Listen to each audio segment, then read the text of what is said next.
대선 뒤에 간다. 결국 하와이 노딜? 일단 홍준표 후보가 홍준표 전 시장이 조금 전 SNS에 입장을 올렸습니다. 함께 보시죠. 자, 일단 이 하와이 특사단이 갔고 홍 시장이 넥타이색을 바꾸는 데는 성공을 했습니다. 그리고 이재명 후보 지지를 하는 건 아니냐라는 일각의 우려를 저지하는 데도 성공을 했습니다. 그러면서 김문수 후보를 지지하겠다라는 지지까지 이끌어내는 데는 하와이 특사단이 성공을 했지만 억지로 데려와서 선대위에 합류시키는 것에는 성공하지 못한 듯합니다. 대선 끝나고 가겠다라고 홍 시장이 입장을 올렸습니다. 그럼에도 불구하고 이 하와이 특사단의 성과는 큽니다. 토라졌던 홍준표 전 시장의 마음을 달래고 김문수 후보의 지지를 이끌어내는 데는 성과가 있었던 겁니다. 그런가 하면 한동훈 후보였죠. 한동훈 전 대표도 본격 전면에 등판을 했습니다. 부산으로 가보시죠. 저는 이재명이 만든 위험한 세상을 막기 위해서 나왔습니다. 제가 누구보다도 앞장서서 이재명의 노주성, 이재명의 120원 경제, 이재명의 사법 대타를 막기 위해서 뛰고 있습니다. 이재명의 세상을 막는 데 도움이 되는 방식으로 최선을 다할 것이라는 말씀을 드립니다. 김문수 후보 지지로 이해해도 괜찮을까요? 이재명 후보가 가지고 올 수 있는 위험한 세상을 막을 방법 뭐가 있습니까? 우리 국민의힘의 후보, 우리 국민의힘이 내는 후보가 당선되는 길뿐입니다. 자, 한동훈 후보가 적극적으로 김문수 후보 유세에 나선 장면입니다. 후보는 후보대로, 한동훈 전 대표는 한동훈 전 대표대로 이 지지층을 결집시키겠다라는 이 전략입니다. 특히나 이 120원 경제를 막아야 한다. 그리고 노주성, 노쇼 주도 성장이다라는 말까지 만들어내면서 최근 이 이재명 후보의 경제관을 집중적으로 비판해왔던 한동훈 전 대표였는데요. 정익진 변호사님, 네네. 부산에서 한동훈 전 대표가 예상보다 더 적극적으로 기대했던 것보다 더 전면적으로 지지에 나서고 있다. 지금 이런 분석도 나왔어요. 저 장면을 보고 어떻게 보십니까? 글쎄요. 저는 이번 대선이 묘하게 지난 대선하고 닮은 점이 많다는 생각이 들거든요. 왜냐하면 지난 대선에서 어떤 일이 있었는가 대선을 코앞에 두고 후보하고 당대표하고 분란이 있었어요. 당대표가 2번이나 가출하지 않았습니까? 그러다가 막판에 와가지고 당대표가 그 적극적으로 선거 운동에 뛰어들었고 그다음 두 번째는 뭐가 있었냐면 진짜 그야말로 선거 직전에 3월 초에 단일화가 있었어요. 누구랑 단일화가 있었느냐? 안철수 후보와의 단일화가 있었는데 제 개인적인 생각이지만 만약에 그때 당대표가 끝까지 분란 일으키고 아예 나는 아무것도 안 한다 이랬거나 아니면 안철수 후보가 난 끝까지 간다. 나는 끝까지 가서 완주하겠다 이랬으면 지금 대통령은 이미 이재명 대통령 아니었을까? 저는 그런 생각 들거든요. 그렇군요. 그런데 일단은 한동훈 대표가 지지세가 굉장히 많기 때문에 한동훈 전 대표가 적극적인 유세에 나섰고 이준석 후보와의 단일화 가능성 얘기도 나오는 것이 묘하게 닮았다. 그래서 제가 봤을 때 그러네요, 지난번 후보님이. 이준석 당대표와 비슷한 그 위치에 포지션에 있는 사람은 한동훈 전 대표, 한동훈 후보. 그다음에 지금 단일화의 대상은 누구냐? 안철수 후보는 나오지 않았으니까. 그러니까 이준석 그 후보가 아니겠는가. 그래서 만약에 한동훈 그다음에 지금 국민의힘에 뭐 옆에 전주의 의원님도 계시고 하지만 누가 뭐라고 그래도 가장 강력한 팬덤을 가지고 있는 정치인은 한동훈 전 대표 아니겠습니까? 그렇죠. 그러니까 한동훈 전 대표가 김문수 후보를 위해서 얼마나 더 적극적으로 열심히 뛰어주느냐 그리고 진짜로 이준석 후보와 단일화가 가능하겠느냐 그것을 이루어낼 수 있겠느냐 여기에 이번 대선이 달려있는 것이 아닌가 저는 그렇게 생각됩니다. 정익진 변호사님의 어떤 의견 전해드리고 있습니다. 흥미로운 의견 주셨는데 당대표가 적극적으로 유세에 나섰다 그리고 단일화 여부 이 두 가지가 지난 대선과 닮아있다라고 말씀하셨어요. 한동훈 전 대표는 이 유세판의 전면에 나왔었고 남은 건 이준석 후보와의 단일화 여부일 텐데 김문수 후보가 이준석 후보에게 러브콜을 또 보냈습니다. 들어보시죠. 이준석 후보만 하더라도 우리 당의 대표를 하신 분입니다. 토론하는 거 보셨겠는데 우리 둘이 전혀 다른 게 없습니다. 우리 당이 여러 가지 문제점 때문에 이준석 후보가 밖에 나가 계시는데 같이 하는 것이 맞지 않느냐 그런 점에서 계속 노력을 하고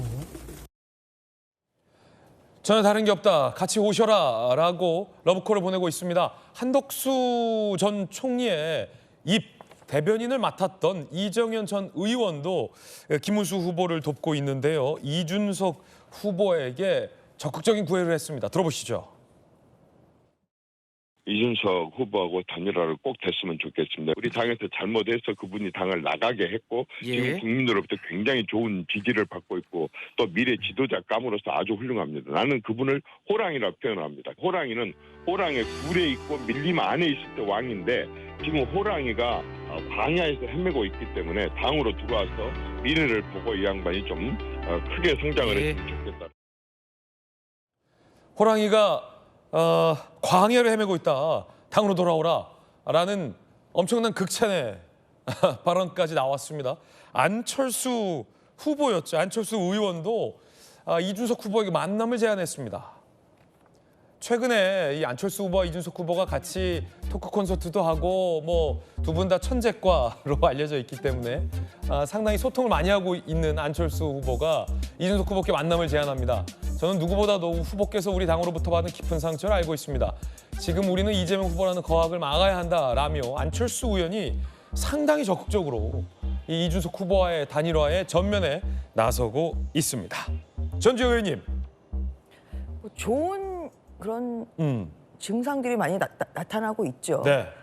일단 그 홍준표 시장님이 비록 대선의 선대위원장을 뭐 맡으시는 건 아니지만 그래도 또 사진을 보면 빨간색 셔츠를 또 입으셨거든요. 그리고 페이스북에 SNS의 사진도 또 빨간 넥타이로 바꾸고 그래서 국민의힘에 대한 지지나 또 김문수 후보에 대한 이런 지지 의사는 계속 이제 피력을 하고 계시기 때문에 그것 자체가 나름대로의 소득이 있었다고 생각합니다. 네. 그리고 이제 무엇보다도 이제 한동훈 전 대표가 부산을 시작해서 유세에 나서고 있지 않습니까? 그런데 사실 부산은 지난 대선 때 국민의힘이 이겼던 지역입니다.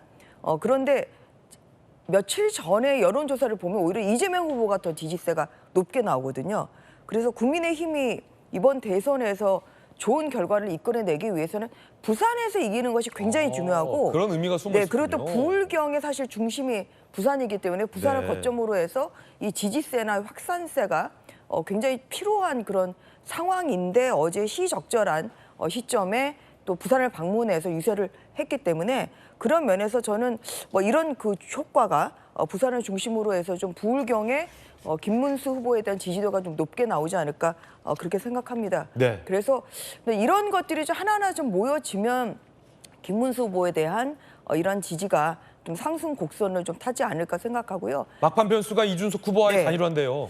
그리고 이제 이런 것이 이제 지지세가 더 올라가면은 당연히 이준석 후보의 지지는 낮아질 수밖에 없죠. 이제 그런 면에서 그렇게 되면 단일화 가능성은 저는 있다고 생각합니다. 그렇군요. 예, 그래서 저번 그 대선 때도 사실 그 대선 기간 중에 단일화가 이루어졌거든요. 예, 그런 것처럼 저희가 이렇게 좀 최선의 노력을 다하고 그리고 안철수 의원님이 사실 굉장히 열심히 또 도와주고 계시는 것 같아요. 그래서 그러네요. 이제 그런 면에서 대선에서 마지막 그 순간까지 좀 단일화를 위한 그런 노력을 해야 되고 뭐 그런 것을 위해서 당의 모든 총력이 지금 집중하고 있다고 생각합니다. 네. 막판에 단일화 가능할 것이다. 전주현 의원님은 이런 의견 주셨습니다. 민주당의 우상호 전 의원도 이 단일화와 관련된 언급을 했습니다. 들어보시죠. 마지막 변수라고 할 만한 것은 아마 보수 진영의 단일화 여부일 것 같은데 근데 실제로 후보 단일화를 하면 적어도 현재 지지율 격차가 한 4~5% 이상은 단일화 효과가 있게 마련이거든요. 그러면 지금 한 10몇 %대로 벌어져 있는 것이 가령 10% 안으로 들어오면 분위기가 사뭇 달라질 수는 있죠. 그런데 김문수 후보 스스로가 윤석열 대통령의 잘못을 지적을 해줘야 되는데 그 지적을 하지 않고 있는 거거든요. 그렇다면 과연 단일화할 수 있겠나 하는 그런 생각이 듭니다. 10% 내로 좁혀지면 분위기가 사뭇 달라질 것이다. 우상호 전 의원도 그렇게 분석을 했습니다. 박수현 의원님, 이준석 후보와의 단일화가 아마 이 보수 진영의 가장 큰 마지막 변수일 것 같습니다. 어떻게 전망하십니까? 예, 뭐 보수 진영에서 어쨌든 그걸 원하고 있고 그것이 유일한 마지막 방법이라고 한다면 뭐 잘 되기를 바랍니다. 그러나 중요한 것은 우리 국민들이 정치 선거 때만 되면 이렇게 정치 공학적으로 본질이 아닌 그냥 숫자만 더하면 우리가 해볼 수 있어, 이길 수 있어. 이런 거 이제 신물 나지 않습니까? 대한민국 국민의 민주주의 수준이 어느 정도인지 잘 아시지 않습니까? 그런데 김문수 후보께서는 이준석 후보님과 내가 다른 것이 하나도 없다고 하지만 아니 왜 다른 게 왜 없어요? 윤석열 전 대통령 탄핵에 대한 입장부터 다르지 않아요. 근데 이 물과 기름 같은 이런 것을 무조건 표만 얻고 보자 해서 섞어놓고 보자 이런 것인데 국민들께서 이게 통한다고 생각하십니까? 단일화가 잘 돼서 정말 잘 되기를 바라지만 그러나 진짜 단일화를 하려면 우선 진짜 다른 것이 없도록 단일화해도 문제가 없겠구나라는 그런 안정감이 되도록 내부 정리부터 잘 하는 것이 우선 순서입니다. 이준석 후보님은 자신의 정치 전체 인생을 걸고 지금 자신의 길을 가기 시작했습니다. 그렇기 때문에 이준석 후보 입장에서의 단일화는 자기 자신이 중심이 되는 단일화를 이야기할 것이고요. 그게 안 된다면 단일화에 응할 이유가 없고 마지막까지 완주해서 이준석이라고 하는 큰 정치 거목으로 성장하는데 지금 출발을 의미 있게 하려고 하는 생각이 있을 거기 때문에 단일화 가능성이 많다기보단 적다고 생각을 합니다. 현재로서는. 그리고 숫자만 단순히 두 분이 지지율을 더해서 그러면 1 더하기 1은 순순하게 2가 되냐? 정치는 절대 그렇지가 않아요. 두 분이 지지율을 합해서 예를 들어서 한번 40%가 된다고 칩시다. 그러면 실제로는 그 모든 것이 다 완벽하게 하나로 합쳐지는 것이 아니라 그중에서는 나 여기 동의할 수 없어. 나 이재명 후보 지지할래 라고 빠져오는 똑같은 비율에 거의 비슷한 비율의 그런 이탈표들이 있게 마련이에요. 그렇기 때문에 너무 숫자 1 더하기 1은 2가 될 거라고 하는 그런 환상적인 기대에 빠져서 서로 같지도 않으면서 같다고 우기면서 그렇게 단일화에만 목매는 그런 것은 국민을 감동시킬 수 없고 효과도 있을 수 없다. 한동훈 대표님의 한 말씀 드리면 기자님이 질문하잖아요. 김문수 후보를 지지한다는 이야기입니까? 라고 직접적으로 질문을 했는데도 김문수 후보님 이름을 입에 올리지 않아요. 당 내부의 후보가 되는 것이 맞다. 이게 무슨 뜻이냐. 그리고 유세의 동선을 보면 적어도 감동을 주려면 효과를 내려면 김문수 후보님이 유세하시는 현장에 단상에 가서 올라 손을 들어야 합니다. 그런데 지금 모습은 김문수 후보가 없는 곳에 내가 간다. 자기 자신의 대통령전 이후에 당권 레이스를 대비한 개인 행보를 하고 있는 거예요. 어제 부산의 바닷가에서 먹방 라이브를 또 하셨더만요. 지금 먹방 라이브 하실 때입니까? 한동훈 후보님?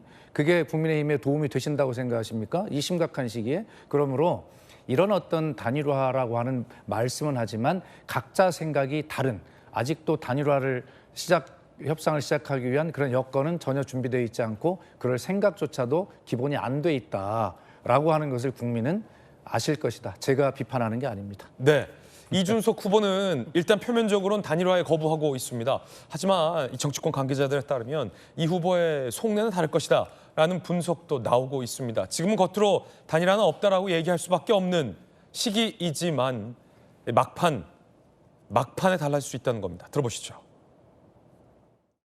이재명 후보를 능가하고 후보님의 지지율이 지금보다 확 떠 있는 상태에서도 단일화 절대 안 합니까? 그건 안 할 생각입니다. 만약에 이준석 후보로 단일화돼서 이길 수도 있잖아요. 그 절차나 과정 자체가 굉장히 구태스럽게 보일 것이기 때문에 전혀 할 생각이 없습니다. 윤핵관이라든지 당시에 당의 중심을 잡고 있었던 사람들이 이준석 후보에게 사과를 해야 내가 단일화를 저는 그런 생각하고 말까 전제 조건을 삼은 이겁니까? 적이 한 번도 없어요. 기대도 없고요. 자, 일단은 단호한 듯해 보입니다만 정치권 관계자에 따르면 이준석 후보의 어떤 스탠스가 많이 변했다라는 얘기도 나오는데 일단 이 전주 의원님 국민의힘에 대한 공격도 이준석 후보가 굉장히 좀 자제하고 있고 지난 TV 토론회에서도 이준석 후보가 김문수 후보를 공격하지 않고 이재명 후보에 대한 어떤 비판에만 집중을 했다라는 거고요. 네. 단일화를 했을 때 이익이 과연 없을까라는 것에서 국민의힘과 개혁신당 양쪽 모두 다 단일화를 했을 때 이준석 후보와 개혁신당이 얻을 수 있는 이익도 굉장히 많다라는 얘기도 지금 나오고 있고요. 저는 이제 명분과 실리 싸움에서 좀 고민을 할 것 같아요. 근데 일단은 박수현 의원님 말씀 들어보면 민주당은 국민의힘과 지금 개혁신당의 합당을 굉장히 무서워하는 것처럼 안 됐으면 하고 이제 바라는 그런 마음을 좀 느낄 수 있습니다. 그렇겠죠. 그런데 사실 들켰습니다. 이준석 대표와 이준석 들켰대요. 후보와 예. 김문수 후보는 사실 공통점이 상당히 많죠. 그러니까 국민의힘과 개혁신당의 공통점이 굉장히 많지 않습니까? 일단은 이준석 후보가 누굽니까? 2022년 대선 당시 국민의힘의 당 대표를 지냈던 분입니다. 그렇죠. 그리고 모태가 결국은 국민의힘이에요. 그래서 국민의힘과 당연히 개혁신당은 굉장히 그 공통점이 있다. 그리고 또 윤석열 전 대통령께서 또 지난주에 탈당을 하셨죠. 그런 것 때문에 또 그런 그 어떤 그런 이번에 계엄이나 뭐 탄핵에 대한 시각이 크게 다르지 않습니다. 그런 면에서도 상당히 합당을 할 수 있는 또 후보 단일화를 할 수 있는 그러한 상태는 저는 만들어졌다고 봅니다. 근데 문제는 뭐냐면 이준석 후보가 이제 사실 완주라는 것도 굉장히 의미가 있죠. 그런데 한편으로는 또 실리적으로 보면 지금 10%를 못 넘으면 득표율이 10%가 안 나오면 그 선거 자금을 돈 한 푼도 보전받을 수가 없습니다. 그래서 이제 지금 이제 개혁신당이 또 선거 비용을 어느 정도 그렇게 지출을 한 상태인데 그런 상황에서 지금 10%를 지금 넘는 수치가 나오지 않고 있기 때문에 그러한 면에서 뭐 당의 운영이나 당의 재정적인 그런 상황을 사실 생각하지 않을 수가 없는 그런 상황이라고 생각하고요. 그렇기 때문에 김문수 후보의 저는 상승 곡선이 굉장히 중요하다고 생각합니다. 김문수 후보의 이제 상승 곡선이 계속 이어진다고 하면 아마 이준석 후보와의 그런 단일화 협상이나 어떤 그런 흐름도 저는 뭐 급격히 또 속도를 낼 수 있다 그렇게 생각합니다. 네.